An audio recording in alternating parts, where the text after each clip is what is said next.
I'm continually surprised at just how often property investors get started on property investing prior to actually knowing more about the process and becoming suitably educated.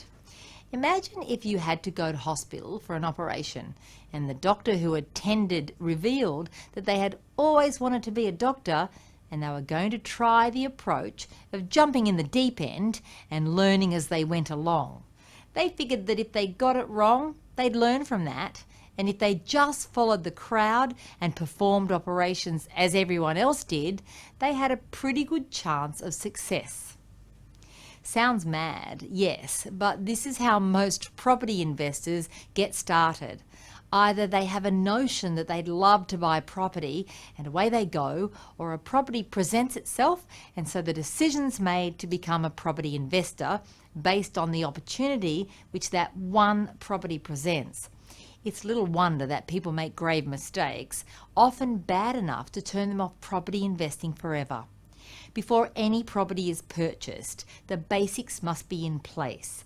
This includes a complete understanding of not only your current financial position in terms of income, expenses, assets and liabilities, but also the time you have available until retirement. This is a crucial element that most people miss. What you buy and where you buy depends on many things, but one important consideration will always be the length of time you have available during which to hold the property. If your time period is short, then you must buy the property with the greatest chance of growth in the shortest possible time. Cash flow, apart from ensuring that you can afford it on a day-to-day basis, becomes secondary to needing the property to grow and create equity for both further investing and for ultimate retirement income. If you have a longer time period, then waiting for growth is more possible, and achieving good cash flow which allows you to wait for that growth becomes more of a driving factor. Even after you have considered your personal financial circumstances, you shouldn't get started until the basic education has been obtained. There's no property purchase which must be made immediately, and the time will always be right to get started. Don't be fooled into thinking that you might be missing the bargain of the century and go ahead and make a purchase until you feel confident that you have all of the knowledge required to make a sound judgment as to its potential as a viable investment. The person selling the property to you, anyone at all involved in the transaction, won't have your best interests at heart and will tell you what they need to help you over the line.